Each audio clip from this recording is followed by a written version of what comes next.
Takwa Talks with AI, when Takwa talks to technology. Obrolan ringan menambah ketakwaan.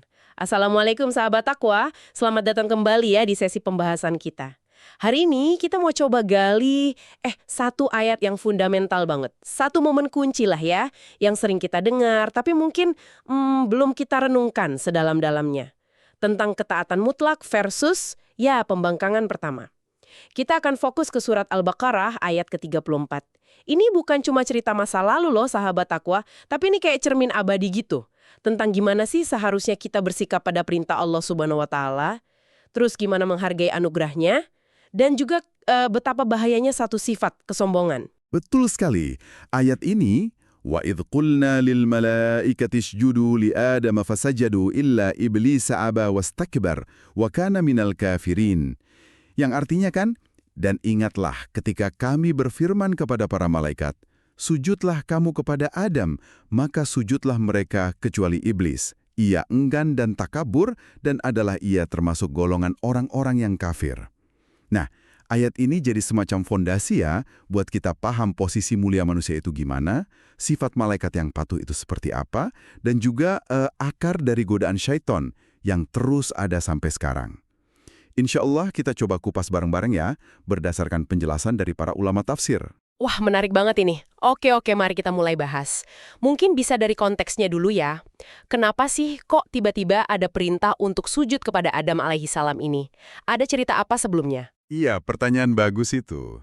Memahami konteks atau munasabah ayat itu penting banget. Jadi, perintah sujud ini nggak ujuk-ujuk datang gitu aja. Perintah ini turun setelah Allah Subhanahu wa Ta'ala kasih tahu ke malaikat tentang rencananya menciptakan seorang khalifah di bumi. Siapa? Adam alaihissalam. Dan yang lebih penting lagi nih, ini terjadi setelah Adam alaihissalam yang diajarin langsung sama Allah nunjukin keunggulan ilmunya. Para malaikat aja sampai mengakui kan, Maha Suci Engkau, nggak ada yang kami tahu selain yang Engkau ajarkan, gitu di ayat 32 Al-Baqarah. Imam Ar-Razi dalam tafsirnya Mafatih Al-Ghaib itu bahkan menyebutkan momen perintah sujud ini adalah nikmat besar keempat buat manusia. Lewat Adam. Setelah apa? Setelah diangkat jadi khalifah, diberi ilmu, terus pembuktian keunggulan ilmu tadi di depan malaikat. Jadi ini kayak puncak pengakuannya gitu ya. Setelah Allah tunjukin nih keistimewaan Adam alaihissalam dengan ilmunya, baru deh datang perintah sujud sebagai bentuk ya penghormatan atas status dan anugerah Allah ke dia. Ini langsung menempatkan posisi manusia jadi tinggi banget ya di awal penciptaan. Masya Allah. Lalu ayatnya kan bilang, وَإِذْ قُلْنَا لِلْمَلَائِكَةِ اسْجُدُوا لِآدَمَ. Ketika kami berfirman kepada para malaikat, sujudlah kamu kepada Adam. Nah, pertanyaannya nih, apakah ini semua malaikat yang diperintah? Terus, yang lebih penting lagi, sujud di sini maksudnya apa ya? Sama nggak sih kayak sujud kita pas sholat? Semua malaikat yang ada di sekitar Adam alaihissalam waktu itu. Tapi, pandangan mayoritas ulama tafsir, kayak Imam Al-Baghawi, Imam Al-Wahidi, itu merujuknya ke ayat lain. Di surat Al-Hijr ayat 30, itu kan lebih tegas. Fasajadal malaikatu kulluhum ajma'un. Maka bersujudlah para malaikat itu semuanya bersama-sama. Nah, penekanan kulluhum ajma'un ini kuat banget.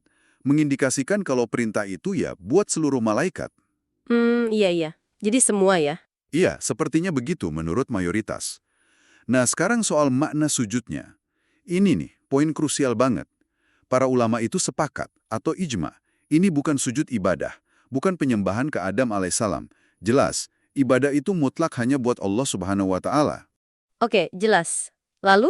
Jadi apa maknanya? Ada beberapa interpretasi utama nih. Pertama, pandangan mayoritas ulama, termasuk Qatadah, Hasan al-Basri, juga Imam Ibnu Katsir ya dalam tafsirnya yang terkenal itu. Mereka jelasin, ini sujud penghormatan. Namanya takrim atau penghargaan, tahiyah, semacam salam gitulah. Ketaatannya ya ke Allah yang perintah. Tapi bentuk penghormatannya diarahkan ke Adam alaihissalam sebagai makhluk yang baru dimuliakan Allah dengan ilmu. Analoginya itu kayak sujudnya saudara-saudara Nabi Yusuf alaihissalam ke beliau. Itu kan penghormatan, bukan nyembah. Bentuknya gimana? Bisa jadi ya beneran naruh dahi ke tanah. Mungkin itu cara penghormatan paling tinggi zaman itu. Oh, oke. Kayak penghormatan tertinggi gitu ya? Bisa jadi. Terus yang kedua, ada pandangan lain dicatat juga sama Al-Baghawi dan Al-Wahidi. Mereka menafsirkan sujud di sini bukan naruh dahi ke tanah, tapi lebih kayak membungkuk atau menundukkan badan, inhina, tanda hormat aja. Mereka argumennya, praktek kayak gini nanti diganti di syariat Nabi Muhammad SAW dengan ucapan salam. Menarik juga. Ada lagi? Ada yang ketiga, ini agak beda. Dinisbatkan ke Abu Ibrahim Al-Muzani, terus dibahas juga sama Imam Ar-Razi. Pandangan ini bilang, sujudnya sih tetap ke Allah, tapi Adam alaihissalam itu dijadikan kayak arahnya gitu. Kiblat sujudnya, sebagai bentuk pemuliaan buat Adam. Mirip kita sholat ngadep Ka'bah, tapi sholatnya kan tetap buat Allah. Cuma ya, Imam Ibnu Katsir ngasih catatan kritis nih, nazar, buat pandangan ini. Imam Ar-Razi juga bahas pro kontranya. Oke, jadi intinya sih ini bentuk penghormatan ya atas perintah Allah, bukan nyembah Adam. Ini penting nih dipahami sahabat takwa, jangan sampai salah kaprah. Terus gimana reaksi malaikat? Ayatnya kan lanjut, fasajadu illa iblis. Maka sujudlah mereka kecuali iblis. Semuanya langsung patuh kecuali satu. Nah, si iblis ini siapa sih sebenarnya? Sering dengar kan, katanya dulu malaikat. Tapi ada juga yang bilang dia jin. Gimana tuh penjelasan ulamanya? Nah, ini dia. Salah satu topik diskusi klasik ya dalam tafsir. Siapa sih iblis ini? Nama aslinya menurut beberapa riwayat, kayak yang dikutip Al-Bagawi sama Al-Wahidi, itu Azazil, pakai bahasa Suryani. Atau Al-Harits, bahasa Arabnya. Dia baru dipanggil iblis itu setelah durhaka. Kata iblis sendiri itu dari akar kata ablasa. Artinya putus asa. Ya putus asa dari rahmat Allah. Oh, jadi iblis itu nama setelah kejadian ini ya? Betul. Nah, soal asal-usulnya nih, ada dua kubu pandangan utama. Pertama, pandangan mayoritas ulama, termasuk sahabat kayak Ibn Abbas, Ibn Mas'ud, radhiyallahu anhuma, terus banyak mufassir kayak Imam At-Tabari, Al-Baghawi, Al-Wahidi. Mereka yakin, iblis itu awalnya termasuk golongan malaikat. Alasannya apa? Utamanya dari struktur kalimat ayat ini sendiri. Fasjudulah malaika illa iblis, maka sujudlah mereka kecuali iblis. Pengecualian atau istisna kayak gini, dalam bahasa Arab umumnya kan mutasil. Artinya yang dikecualikan iblis itu dari jenis yang sama dengan kelompok induknya, malaikat. Kalau dia bukan malaikat, kok dikecualikan dari malaikat? Agak janggal gitu. Terus ayat yang bilang dia dari jin gimana? Yang di surat Al-Kahfi itu? Nah, itu dia. Ayat kana minal jin. QS Al-Kahfi ayat 50. Mereka menafsirkannya macam-macam. Ada yang bilang, mungkin dia dari suku malaikat yang namanya jin karena tersembunyi. Atau dia jadi kayak jin karena perbuatannya. Ada juga yang bilang, dia dari kelompok malaikat penjaga surga, jannah. Jadi, disebut jin karena ketersembunyian surga itu. Oke, itu pandangan pertama. Yang kedua? Golongan jin dari awal, bukan malaikat. Argumen mereka juga kuat loh. Pertama, Al-Quran jelas bilang kana minal jin. Terus ada hadis sahih dari Aisyah radhiyallahu anha, malaikat kan dari cahaya. Nah, iblis sendiri ngaku di ayat lain, Al-A'raf 12. Dia dari api. Beda kan? Terus lagi, iblis punya keturunan, disebut di Al-Kahfi 50. Malaikat kan umumnya kita pahami nggak punya keturunan. Dan yang paling dasar nih, iblis itu maksiat. Sementara sifat dasar malaikat itu selalu taat, nggak pernah durhaka. La ya'shunallaha ma amarahum wa yaf'aluna ma yu'marun. Nah, menurut pandangan ini, pengecualian di ayat Al-Baqarah ini namanya istithna munqati'. Artinya, akan tetapi, iblis tidak sujud. Jadi bukan kecuali dalam arti bagian dari kelompok. Punya dasar argumen kuat dari Al-Quran, hadits, sama kaidah bahasa. Tapi ya terlepas dari dia awalnya malaikat atau jin, intinya kan dia diperintah terus dia nolak. Kenapa dia nolak? Ayatnya nyebut aba wastakbaro. Ya enggan, aba, dan takabur wastakbaro.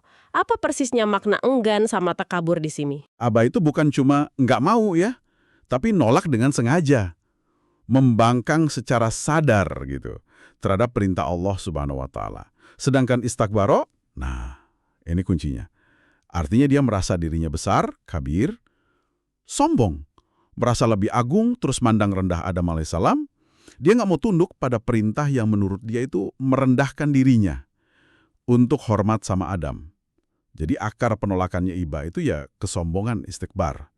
Imam Al-Baydawi dalam tafsirnya itu ngaitin ini langsung sama klaim iblis di ayat lain kan, di surat Al-A'raf ayat 12 sama Shad ayat 76. Ana khairun minhu, khalaqtani min nar wa khalaqtahu min tin. Aku lebih baik darinya. Engkau ciptakan aku dari api, dia dari tanah. Nah, itu dia biangnya.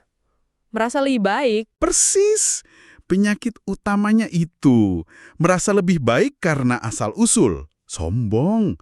Nabi Muhammad SAW sendiri dalam hadis yang dikutip Imam Al-Mawardi ngasih definisi al-kibr, sombong itu apa? Yaitu batarul haq wa ghamtun nas. Nolak kebenaran dan meremehkan orang lain. Ironisnya nih, sahabat takwa, ada riwayat dari Ibnu Abbas radhiyallahu anhuma yang nyebutin kalau iblis Azazil ini dulunya itu makhluk yang paling getol ibadahnya, paling luas ilmunya di antara kaumnya. Tapi, justru kelebihan inilah yang jadi pemicu sombongnya dia pas diuji suruh hormat sama Adam. Nggak jaminan selamat dari sombong ya kalau hati nggak dijaga. Merasa lebih baik karena asal-usul, karena ilmu, karena ibadah. Wah, ternyata itu penyakit purba yang bikin iblis jatuh. Terus apa akibatnya nih dari penolakan sama pesombongan ini? Ayatnya ditutup dengan wa kana minal kafirin. Dan adalah ia termasuk golongan orang-orang yang kafir. Ya, ini konsekuensi fatalnya. Para ulama tafsir juga ngasih sedikit perbedaan nuansa nih dalam memahami frasa wa kana minal kafirin. Ada yang menafsirkan kana di sini sebagai syara, artinya menjadi. Jadi gara-gara pembangkangan dan kesombongannya saat itu juga, dia jadi termasuk golongan kafir. Pendapat ini disebut oleh Al-Wahidi dan Al-Baidawi. Oh, jadi kafirnya saat itu? Itu satu pandangan. Tapi pandangan mayoritas, yang juga dicatat sama keduanya, itu memahami kana dalam makna aslinya, adalah atau memang sudah. Maksudnya gimana? Iblis itu memang sudah termasuk dalam golongan kafir, dalam ilmu Allah Subhanahu wa Ta'ala yang azali, yang maha tahu segalanya sebelum terjadi. Allah udah tahu kalau pilihan iblis ini bakal membawa dia ke kekafiran. Jadi jelas banget ya sahabat takwa, kesombongan itu bukan dosa acek-ecek. Dia itu induk dosa yang bisa nyeret pelakunya sampai ke kekafiran. Na'udzubillahi min dzalik. Luar biasa ya, dari satu ayat aja pembahasannya bisa sekaya dan sedalam ini. Sahabat Aqua, coba deh kita renungkan bareng-bareng. Kisah di Al-Baqarah ayat 34 ini kan bukan cuma soal malaikat, Adam sama iblis zaman dulu aja. Ini tentang kita. Di sini, hari ini, kesombongan iblis yang akarnya itu rasa ana khairun minhu, aku lebih baik darinya, bukannya ini penyakit yang sering banget kita lihat, atau bahkan, ya Allah lindungi kita, ada dalam diri kita sendiri.